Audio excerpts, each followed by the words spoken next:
It's a beautiful day in this LibertyHood, a beautiful day for a candidate. Would he be mine?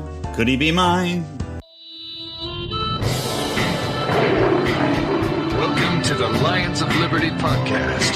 Here is your host, your guide, your shining beacon of liberty, Mark Claire. What's up, my Liberty Lumpkins?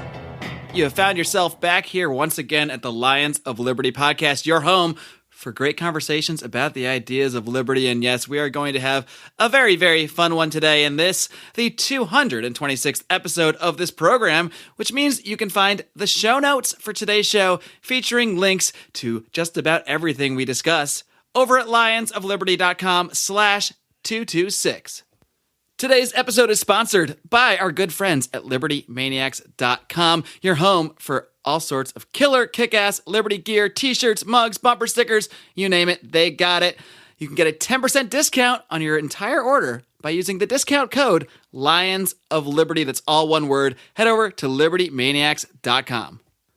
All right, and as you guys might have been indicated by the cold open of this program, this is indeed another edition of our new regular or semi-regular, depending on your definition of these terms, look at the Gary Johnson campaign. And to do so, I have brought in our regular Gary Johnson, what would you call yourself, watchdog? I like watchdog, the phrase. I'm trying to think there's a better one. A Gary Goggler? Gary Goggler. Are you a resident Gary Goggler? I'm watching the Gary. You are, of course, listening to the voice of Mr. Brian McWilliams. Hello, I'm back again for your listening pleasure. For those people that might be new to this program, why don't you talk about your Liberty creds for a minute? Who are you? What are you doing here? Why do you have interest in the political campaign of Mr. Gary Johnson? Well, as you well know, I have been one of the founding fathers of the Lions of Liberty, one of the original pride, you could say. And as such, I've had various duties in the libertarian world over the course of this, obviously writing on our website, but more recently involved with the podcast, the Rand Pauluses and Minuses podcast with yours truly. Mine truly. Someone's truly. Someone's truly. The lovely Truly. Don't call me Truly. And in that way, we broke down with Pauluses or Minuses the actions of Rand Paul, how accurate he was in basically explaining the ideals of liberty, how much he stuck to the ideals. And in turn, we're now looking at Gary Johnson with a new show. This is the second episode that we're calling Mr. Johnson's LibertyHood.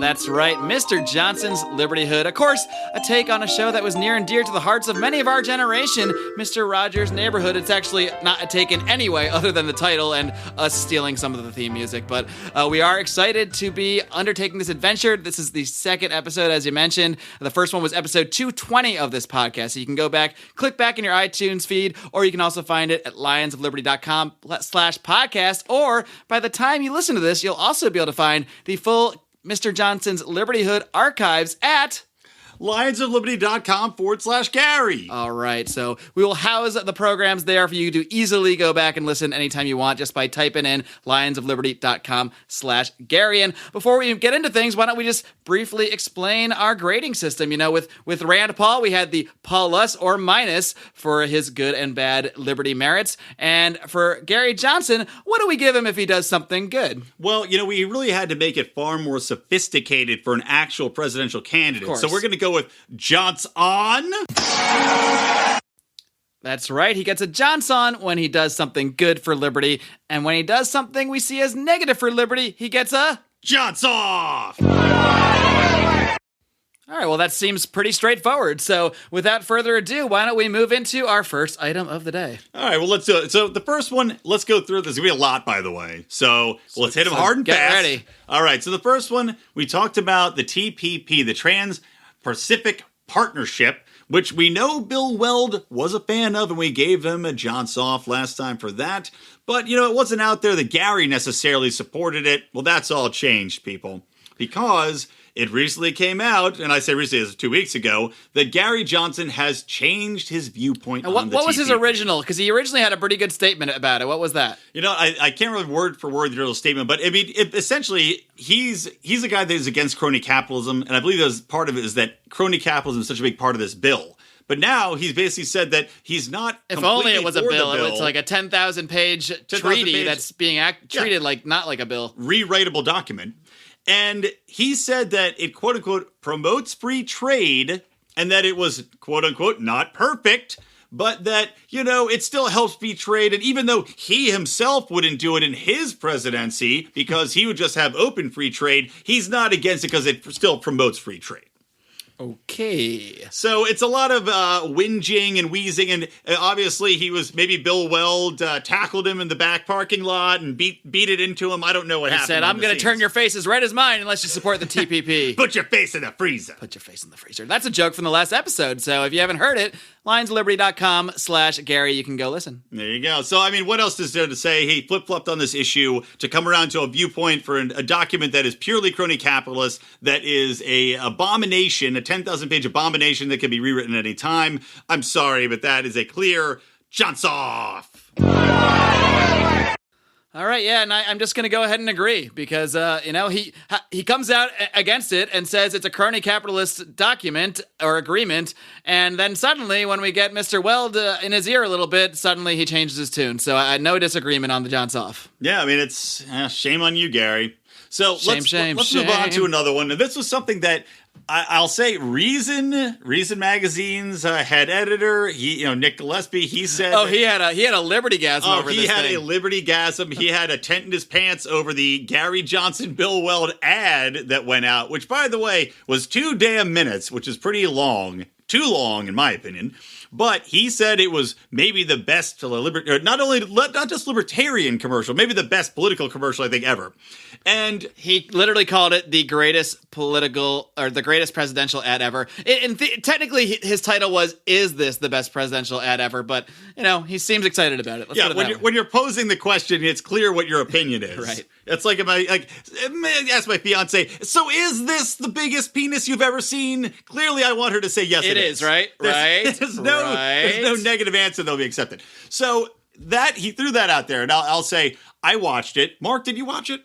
I did watch it. Okay, that's good. No, we're on a good start. I actually have an interesting tale about this real quick that I'll just insert here. I was actually out in St. Louis visiting my sister and my brother-in-law, and my sister is a lifelong Democrat, I guess you would say, progressive. She's very involved in the Democratic Party locally in St. Louis. So she's obviously not someone I would consider a target for libertarianism. She kind of blows me off as not knowing what I'm talking about, and it's all well and good. I generally just try to avoid politics with her at this point. But, she did mention, I saw the Libertarian presidential ad. So I'm like, oh, interesting. This should be interesting. And she actually said, you know what? It wasn't too bad. I kind of liked it. It was a lot better than my expectations. Because to her, libertarians are me. They're her idiot younger brother who doesn't know what he's talking about. But, when you get two governors up there that present themselves in a way that is, I guess, sort of appealing to, the left or Democrats, or it has at least a few key phrases in there that they like, it elicit a little bit of a positive response. Now, she's not going to run out and vote for Gary Johnson, so I don't know how much that matters, but it's interesting to note. Yeah, it is.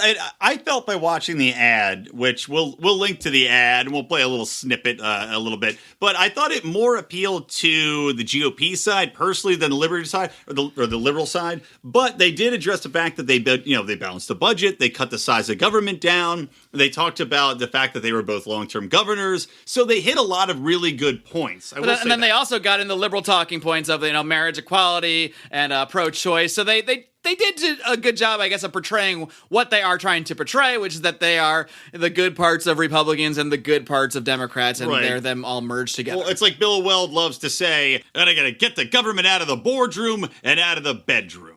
All right. As far as simplifying libertarianism for the general public, I like that better than fiscally conservative and socially liberal, I guess. I agree. It's at least a little more specific in a way. It's kind of saying, I don't care about your personal life, and we don't want to needlessly spend your money. So, that's not really libertarianism per se, but it doesn't, I don't hate it as much as I hate a lot of the other ways they portray things. Let's put it that way. Right. And your point that being, and we're not the audience this is for. It's not Gary Johnson trying to win over libertarians. Obviously, It's him winning over other people. That being said, so you know what? Just in general, I'll give them a Johnson. All right, I won't really disagree with that for what it is. Like I said, it's supposed to reach people like my sister, sort of, like the general public, not people that are libertarians like us. So fair enough. Well, there is a but, though. Oh, okay. But I also thought that they came across to me as pretty annoying with their kind of back and forth they had going. You know, if you watch the ad, and why don't we take a listen to a little snippet now so we can see what it is you're talking about here with the parts you found annoying. Roll clip. I'm Governor Gary Johnson. I'm Governor Bill Weld. I'm running for president. I'm running with him. I'm sorry, I can't even get 5 seconds into this thing. It's ridiculous. I'm running with him. And I was like, I'm with stupid. Not to say that Gary comes across as stupid necessarily. His voice is a little dumb, but it's just so like bumpkiny cheesy. We're two buds just hanging out. It's everything that we say that they are. They're becoming a parody of themselves, where we always joke about how the fact that Bill Weld just is going to appear from behind him like that scene in Step Brothers, and he basically did that in commercial form. It's ridiculous. Literally, yeah. Gary Johnson talks for about 30 seconds, then Bill Weld's just like, yep, I'm running with him. Oh, hello, so did I. Okay, and now another horrible clip. What is this like new age porn music that they're playing on this thing, by the way? I don't know. It's kind of wonderful in a way. I feel like I'm about to be inspired. It's true that we were sitting here bobbing our heads to it. So I know. It's intro music for Tony Robbins, I think. All right. Back to the clip. As the governor of New Mexico, I vetoed wasteful spending 750 times, cut taxes 14 times, and left the state with new highways, bridges, schools, hospitals, and $1 billion surplus without raising taxes a penny. As governor of Massachusetts, I cut taxes 21 times and took unemployment from the highest rate among the 11 industrialized states to the lowest. And he did that in his first term. It was easy. It was easy. God, these cornballs. So corny. By the way, it's going to be fantastic when later on Gary Johnson's going to be like, Bill Weld took over my presidency. He's going to be like, it was easy. Yeah, all I had to do was become his vice president and, slip him a little hemlock and poison him, and I took over. It was easy. It was easy. I can't wait to say it was easy every day. It's going to be like that Staples thing, that was easy button. I'm running with him. Staples, Bill Weld's your man. Red-faced Bill Weld. All right, we don't need to listen to the rest of that ad. You guys get the gist. It's like, they're good. They're touting like their record, which is, that's fine. But man, they're just so corny. These two need to get a room. And you know what? Hopefully the corniness plays well. Maybe it'll take on a viral sensation of its own where people will be like, you got to watch these two goobers. But you know what? Look, whatever. We gave him a Johnson for it. It's a good commercial overall. We're nitpicking, but I mean, look, it's... So no JohnsOFFs related to this. We'll let him slide. Yeah, they're slide. All right, moving along. What's our next item? All right, the next one coming up. Now, of course, this is a big thing, especially for us libertarians. Hillary Clinton and her emails. Now... Well, the FBI director just told me that it's all good. She didn't mean to do anything, so it's fine. Oh, he did? All right, well, never mind. We'll move on. Although he also did... He said that after listing 10 things that she did that were illegal, so I don't know. I don't know what to believe anymore. It's like your mom lists off. She's like, you're this, and you're selfish, but you know what? I still love you. It was easy. It was easy. Hillary Clinton, it was easy. It was easy. Actually, it's more like Bill Clinton after talking to Loretta Lynch. Yeah, how'd you get her off, Bill? It was easy. All right, anyway, well, Clinton's email... I don't want to think about what favors Bill Clinton performed for Loretta Lynch to How do we know he was performing anything? It might have been her performing. Who knows? He is a sexy, sexy man, even at 87 and full of emphysema or whatever he has. Is he 87? I'm making that up. Who knows? Anyway. But no, so Clinton's email scandal, as we all know, she's not going to be indicted. James Comey said she didn't do anything wrong. Okay, fine and good. We know that she did. We know that people have been prosecuted for far less, including people in the military, that one guy took a selfie of himself and a radar screen was in the back of the picture and he got prosecuted. There was no intent there, was there? I thought that's all that mattered. No. Far less intent than setting up an email server that's private, deleting hundreds and thousands of emails, and burning your Secretary of State schedules. I would say that's more of an intent. And look, I'm not going to come out and say Hillary Clinton deserves to be imprisoned for this, but... it's the problem with the two-tier justice system in this country. So many people, like at private level, have been jailed for so much less because they happen to walk out of a base with something by accident. I mean, intent has never had anything to do with this. No, it's a zero-tolerance policy. Right, zero tolerance. Suddenly, when it's Hillary Clinton, well, we can tolerate it. She didn't mean to. There's about 100% range of tolerance, I'd say, for Hillary Clinton. It's an outrage. But anyway, moving along. So how does this tie into our good friends Johnson and Weld? Well, I'll tell you, because Gary Johnson... I think I accidentally merged their names right there, but that's right. That's Gary, probably that's what they want, the Johnson Welds. You listed the ticket. So yeah, Gary Johnson, when asked about this, as he always says, by the way, said that he did, well, I don't like to throw rocks. Just every goddamn Favorite interview phrase. makes you want to hit him in the head. So I don't like to throw rocks, but he says, I don't think Hillary Clinton's... I prefer to throw pine cones. I don't think her actions were criminal. They weren't criminal actions, and, it's fine. So that was basically his take. And that made me think that he's going into the land of liberty make-believe. All right, Charlie. Neighborhood of make-believe.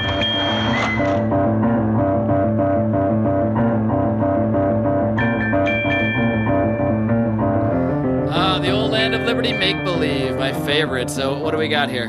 Well, this is even more so in the land of liberty make-believe than normal, because Gary Johnson is coming out and saying that she didn't do anything wrong and it's fine. Meanwhile, he's running for the Libertarian Party. Did you know that?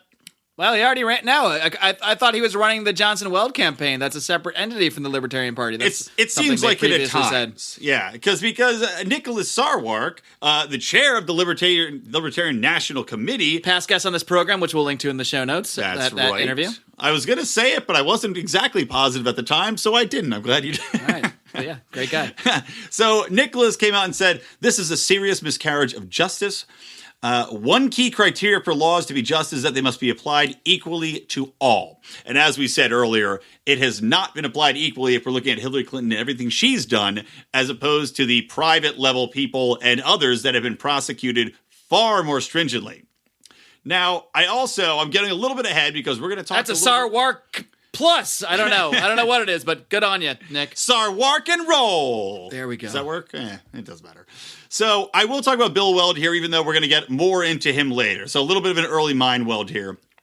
Bill Weld especially drove me insane when talking about this, because Bill Weld came out and he said that not only was Hillary's, right to not be indicted, he said that no prosecutor would have taken this to court. Never mind how many hundreds of people have already been prosecuted and put into jail for minor infractions where there's zero tolerance. But he not only said that, he also said that Comey did a good job. Yeah, ungoddamn believable. So, that being said, it's a JohnsOFF!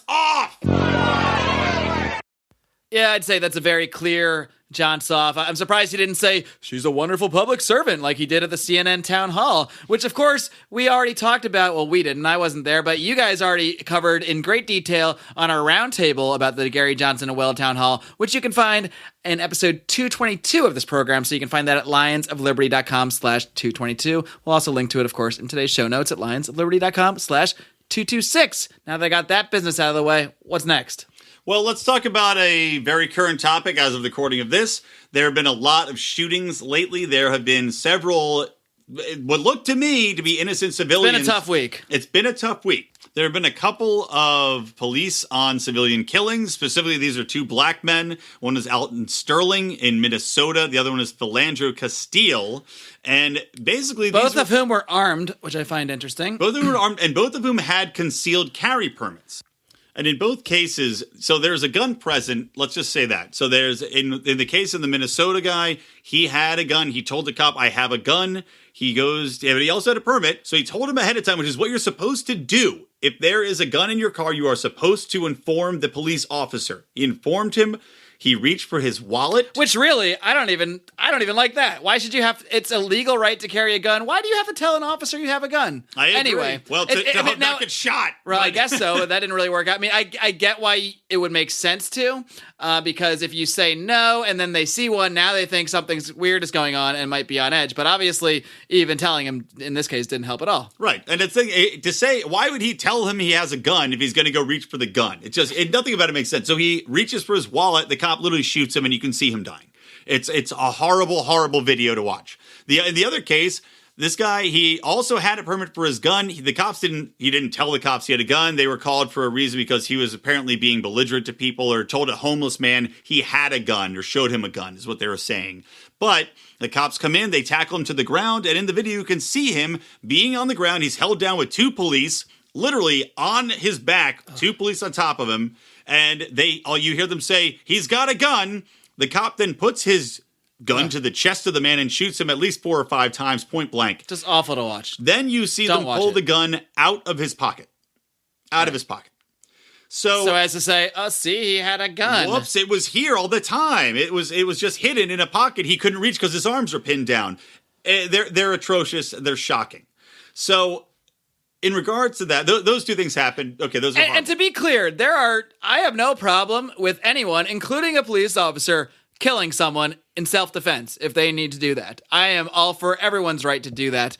Self-defense is not when you are pinning someone's arms down. I don't see how that is possible. You've pinned him down, so now you can proceed to cuff him or do whatever you need to do. Murdering him at that point, well, it's murder. It's not self-defense anymore because those are different things. It's murder. And you know who agrees with you? Gary Johnson. All right! Yeah, Gary Johnson came out. He said Alton's murder. He said it is murder at that point. So for that, Gary, very bold statement. One of the few very bold statements I think I can remember him making. John's on. Yeah, and it is a bold statement to make as a presidential candidate to basically declare a verdict in a controversial issue. So I give him credit for, not checking the polls or, talking to Bill Weld for 10 minutes about it before making a statement. Well, we know he's not going to get a lot of endorsements or checks from the policemen's union. That I will say with fairly strong authority. Most likely not. Yeah. So now in response to that, he, as a response in general, there was a psychopath that went out and shot 5 police officers in Dallas at a rally as a quote-unquote shot response. 11, killed 5. Killed 5, shot 11 as a response. That's what I'm here for, fact-checking. Thank you. Now, we don't need to necessarily go into that. It's a horrible response. It makes no sense. All it's going to do is cause police to react violently and be more suspicious. Or is it someone that already had a political agenda for violence, and this was maybe, okay, this is a good time to do excuse? It Might be. You might be right. It might be. Who knows what's in the hearts and souls of terrible people? But the Black Lives Matter people that are saying, yeah, good job. Like, there's some people on Twitter that are like high in the Black Lives Matter movement that are saying, great job. It's like, no, are you people insane? It's disturbing that the amount of praise that this act has gotten. By some people. It's shocking. Murder is murder. They're still innocent people. You're killing innocent people, that's murder. Just like the black people who were killed, these people are saying it's a great thing to kill these white cops over. No, murder is murder. There's no justification for that morally. Could you imagine if Donald Trump came out and praised a white guy that shot 5 black cops? I mean, can you imagine this world and the response that there would be? Or 5 Muslims. Anything, yeah. Cops. Any one race on another race, and someone saying anyone praising it. I mean, it's all absurd. Right, and this is a political movement that people think's a good thing. No, I'm sorry. It's there's good. Not to say everything Black Lives Matter is bad, but there's certain aspects of it, and this is obviously one of them. And it's there's some There's some legitimacy to the movement in the sense that if they're, even if the murder rates aren't that different, there's actually more whites killed by police last year than there were blacks statistically. But there's truth to the fact that many poor black communities are held down. They are treated as basically revenue generation. The poorest people are the ones targeted for revenue generation, and it affects their communities in such a way that it amplifies a murder like this because they're already being suppressed so much. So that when a murder is not just the thing that happened randomly to them, it's the culmination of a lifetime of harassment. So it has a different context. We're going off a tangent as we always do in this show. But the Black Lives Matter, I agree with you there, because we're obviously huge proponents of justice reform here. Now, the Black Lives Matter movement, they focus on, obviously, the killing Black Lives Matter, but as you said, there is a vastly larger issue here, which is the application of laws and justice and the over-policing of these communities and the incarceration rates in these communities. That is the bigger issue. Now, watch me bring this all back around to Gary Johnson, somehow, some way. And here's what Gary Johnson had to say about the reaction in the Dallas shooting. What was the cause, Mark? Well, he had a pretty good statement. This is his quote. He said, "The root is the war on drugs, I believe. Police knocking down doors, shooting first. If you are black and arrested in a drug-related crime, there is 4 times more likelihood of going to prison than if you are white. And shooting is part of the same phenomenon. Although, statistically, it's not. But it's all part of the same issue. So it is a positive statement. I mean, how often, in recent times, it's becoming a little more popular to maybe say something that, marijuana's not that bad. Maybe Hillary Clinton might say, I might be open to some states legalizing. That's taken years to get these people to that position. But for Johnson to come right out and talk about the injustice of the war on drugs overall, I think that's terrific. And I'm going to go ahead and give him a Johnson on. And I don't imagine I'll be receiving any resistance from you on the Johnson on that one. No, not on that topic, buddy. You nailed it. That was a good Johnson, too. I like it. Good job, Gary. If you were in this room, I would give you a little pat on the head right now. Little fist bump, Obama style. Mm-hmm. So this also ties in well with the next topic, which Gary Johnson and Bill Weld sat down with the Washington Post. Bill Weld used their freezer, stuck his face right in there. Yep. And because he does that when he comes to your house. Sitting behind Gary in his tuxedo. Sitting behind Gary, they did that. So, but I say Gary Johnson, he pissed me off in the past about his answer on drugs, where he would be pushed on a little bit. Do you want to legalize everything or just marijuana? And he'd say, no, I don't want to legalize all the drugs. I just want to legalize marijuana. Now, in the Washington Post interview, and that seems to have shifted with Weld, because after Weld came on, they specifically have on the had specifically said our campaign is not specifically advocating the legalization of anything besides marijuana. Right. Now, in this interview, though, I was actually a little bit impressed. And basically, they pushed him on not just legalization of marijuana, which we know he wants, but on the issue of opiate addiction in America. And he said, so do you agree with less OxyContin flooding the market? Now, Weld, of course, said, oh, that's a good idea.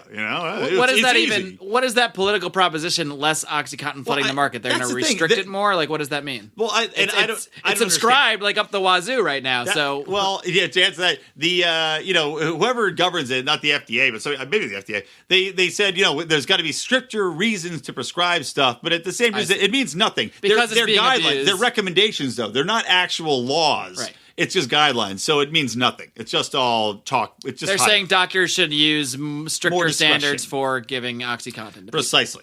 Okay. So now Bill Weld said that's a good idea, which is fine. Okay, we want to limit the number of people getting prescribed opiates. Fine. But Johnson said, I don't think it's fine. Well, fine in the sense that we're not going to harp on it for too long, but without getting into the medical cartels and the fact that we shouldn't be restricted, we shouldn't need a doctor's permission to get normal and things that we need. But agreed with that. So Johnson, though, he said, okay, the reality is, though, that you end up depriving some people of the real need to relieve their pain, so they have to go out into the black market. It ends up criminalizing a lot of activity. I wish there were alternatives to the opioids, which marijuana does fill that role. Parentheses, buy stock in my company for marijuana. Right. And one has to wonder if Gary Johnson is going to be as opposed to crony capitalism when it comes to his marijuana business in a year or two, when he's, when it's legalized and he's not the president, because let's be honest, that's not happening. So that'll be fun to watch. Maybe we'll do a bonus Mr. Johnson's LibertyHood after this whole campaign is over. Yeah, we'll see if he does head over heels for crony capitalism, like in Ohio. Wasn't it Ohio where they wanted to only have the people pushing the bill through only wanted certain people approved to have marijuana? So it was like one. It was like over the industry. It was going to be like literally one company that would be allowed to, produce marijuana for sale. Well, that's fair. Yeah, of course. So here's where this gets interesting back on the heroin topic, because they said, legalize heroin, so you're for legalizing it. It says, well, not really, but people misunderstand what that is and what I'm saying. He wants a harm reduction strategy, and here's what he advocates, which I thought was pretty interesting. He says, what we should do is have clinics that open up that would test heroin for anybody that came in with their dose of heroin. Tell me what the quantity and consistency of this is. And he says that guaranteed the death rates to heroin overdose would go down because people would actually know what they're getting. Now, that's a pretty bold thing to say in America, at least. Mm-hmm. But I think granted, I'm not necessarily for the government doing this. Communities should do this and legalize it. Yeah, right now a community couldn't even do that because they'd be participating in this illegal activity. Precisely. They'd be harboring known criminals. They would possess the heroin for that moment that they're testing it, and that would be illegal. Yeah, exactly. So it's pretty amazing he came out and said that. So for that, I say, I won't say it yet because he also cites Zurich, which is rehab program. They provide free heroin to people that come in and register to reduce death, reduce crime and corruption, clean needles, yada, yada. So he mentions that as well, which is great. So for that, Johnson on. Yeah, and I will too. We'll give him a Johnson for that because he's definitely talking about drugs in a so much more reasonable way than either of the presidential candidates we have in Hillary Clinton or Donald Trump. So, definite Johnson. Yeah. Now, we'll move on to healthcare, which is another issue I've had some issues with Gary Johnson before. But, and this one also has a little bit of good, a little bit of bad. So when he's questioned on healthcare, they're talking about, Johnson goes into reducing the amount of healthcare expenditures for Medicaid, basically redrawing the lines of who's eligible, who's not. Now, he said, though, that he views this as something that should come back and be on a state level, on a community level. However, and the Washington Post rightly points out, that's still going to be something that the government runs. It's still going to be something that's taxed. And, they said, if the local communities or states are paying for it, government spending hasn't gone down, just government or federal spending has gone down. And Johnson said that, yeah, okay, you kind of got me on there. So I thought that was kind of funny. However, then he did go on to say that the median Social Security retirement age should go up to 70, which, by the way, the average lifespan for an American is 76. So enjoy that 6 years of retirement on money that's not going to be there anymore. Oh, the funny thing is, when they first came out with Social Security and set those ages, most people didn't even live to them. And that was why it was like, oh, this is going to be fine. Best Ponzi scheme ever. This is going to be great. Everyone's going to be dead and we're going to have all the money. But then people started living longer. Like, oh, we never thought about that. Right. So now we just keep extending. It's going to be 105. We're all going to die. It's so ridiculous. So he said that. He did say that he would not get rid of Medicaid, which Mark pointed out, and I agree with, you have to ease into that. You can't just rip it out from people right away. Yeah, I'm against the theory of coercively taxing a whole country to support the medical needs of another side of the country, but that's in a theoretical free society. But we don't live in that society. We live in a society where we have a medical cartel. They have cartelized the medical industry. Medical access is very restricted, and we don't have a kind of system where poor people can get access to healthcare.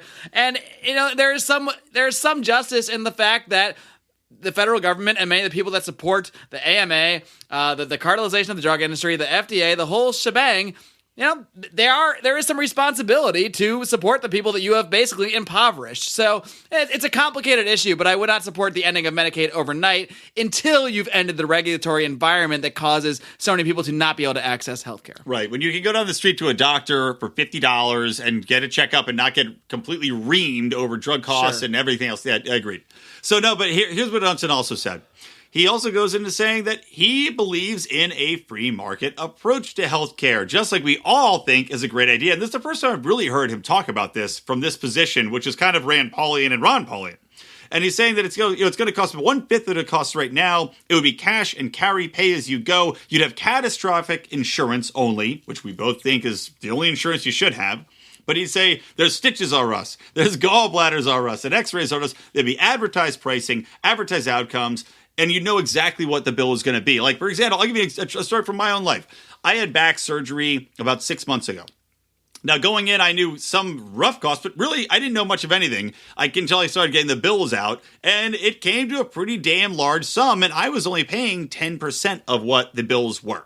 But I didn't know. I kept getting bill after bill after bill. I don't know. I went to the emergency room the other day for a horrible reason I won't share. My dog bit me in the balls. Oh, that's a true story for another time. It is. And I got the bill for that, and fortunately I have insurance, but it would have been in many thousands of dollars, but I had no idea what it would be before I got it.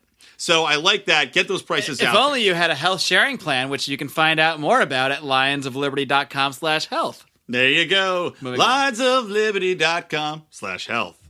And anyway, the long story short, he actually said he's for the pay-as-you-go and bringing the cost down and getting rid of the insurance cartels, as Mark was talking about, and just having catastrophic insurance. Well, maybe he's been listening to his Lions of Liberty, in preparation for maybe coming back on the show. Yeah, he listened coming back on. When's he ever been on? He's never been on the show. That son of a bitch. Okay. So, for that, I give him a Johnson. All right, another Johnson. So Gary's having a better week than he had the first week. He got roughed up a little bit in there. He had a decent week last week. I think it was about split at the end of the day.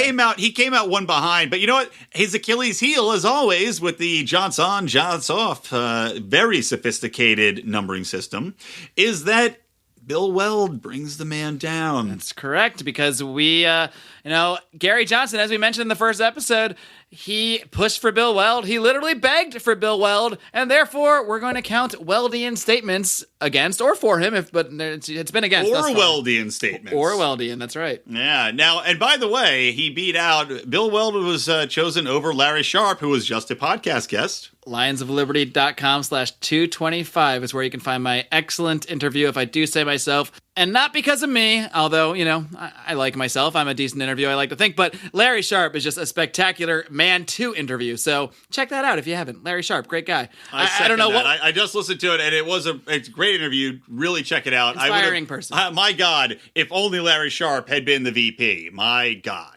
Hopefully he can get the he's going to run for New York. Was it Senate? He's running. He's for planning to run for governor, not officially announced, but is planning yet. To run for the governorship. 2018. You got it. Yeah, bingo. So anyway, Bill Weld. So let's just take a moment and we'll wrap the show up by going into the mind weld.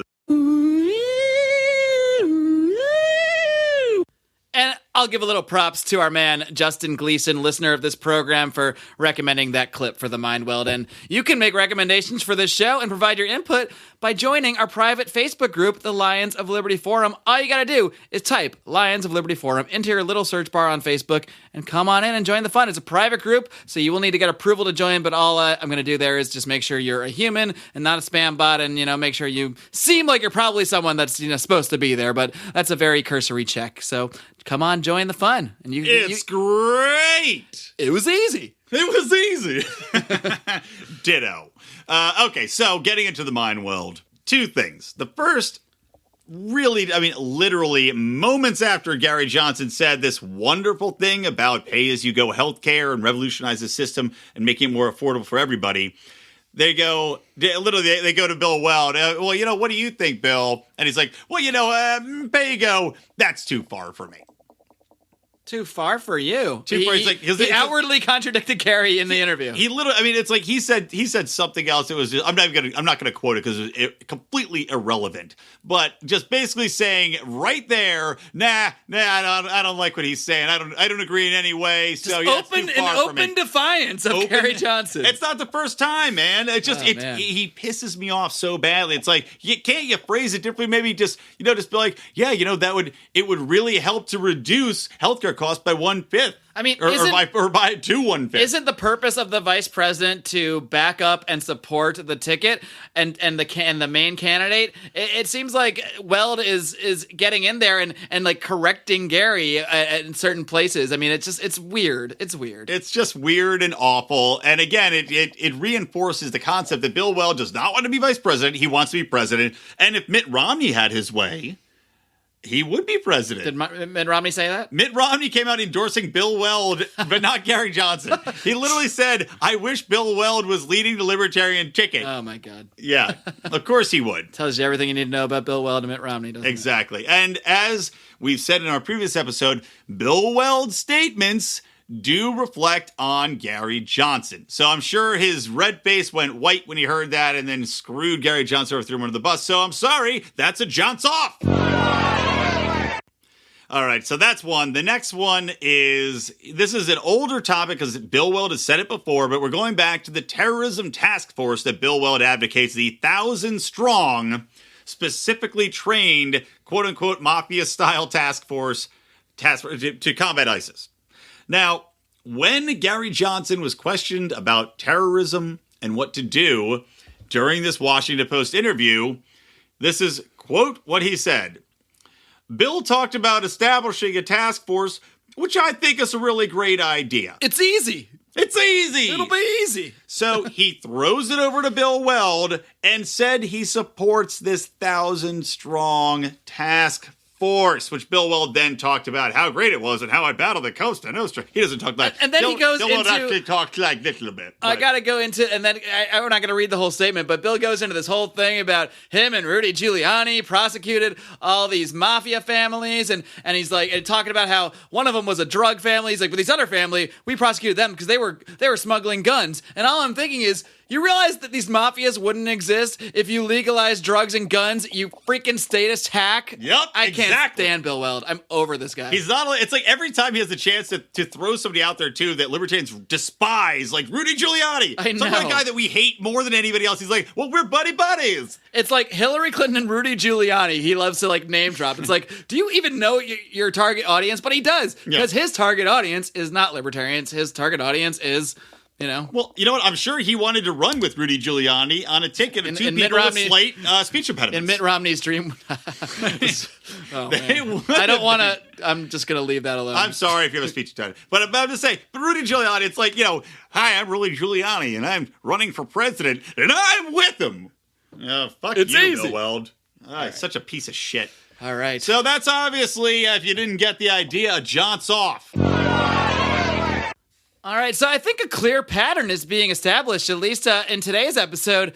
Gary was doing pretty decent until we started bringing in the Bill Weld stuff. So in terms of libertarian judgment, which is what we are casting here, Gary by himself might not be that bad if it was just maybe the Gary Sharp campaign. But this is not the Gary Sharp campaign or the Gary anybody but Bill Weld campaign. It is the Gary Weld campaign.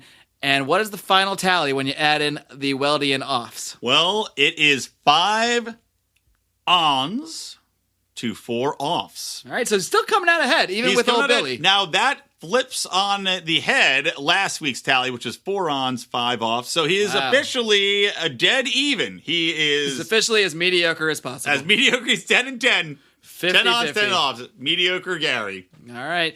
Well, maybe, if they're listening today together in the freezer, Gary and Governor Weld can maybe reflect on some of these things. And, the thing is, at the end of the day, this is something we do for our audience. It's something we do because we like to analyze these statements, and it's more to sort of talk about the ideas of liberty for us. These guys aren't out trying to talk to libertarians. I'm not even saying they should. They're running a general election. But, if you're representing the Libertarian Party and you have that L next to your name, someone's got to keep you in line. Someone's got to at least try to point out when you say stuff that's just outright absurd. So that's what we're here to do. Bingo, baby. All right, and we're going to keep doing this, every 2 weeks, maybe 3 weeks? We don't want to sign a contract on this one, but we're going to do it semi-regularly, at least once or twice a month. You'll get another episode of Gary Johnson's LibertyHood, Mr. Johnson's LibertyHood. Don't want to forget that Mr. Mr. Johnson's LibertyHood. So, guys, thank you for being our neighbors. Thank you so much. Have a wonderful day today, and remember, we're all friends here. We sure are. And also remember that this show comes out many times a week. It comes out 3 times a week right now. Today is Monday, and on Wednesday, I've got another great guest. You've heard her on this program before. She was on a recent roundtable of ours discussing the Libertarian presidential candidates, but she's coming back for the official Mark Claire interview treatment. She is Miss Avins O'Brien, so be sure to check that out on Wednesday. And, of course, on Friday, you got another episode of John Odermatt's weekly look at the broken criminal justice system with Felony Friday. Just so much delicious Liberty content here at Lions of Liberty. Until next time, folks, live long And live free!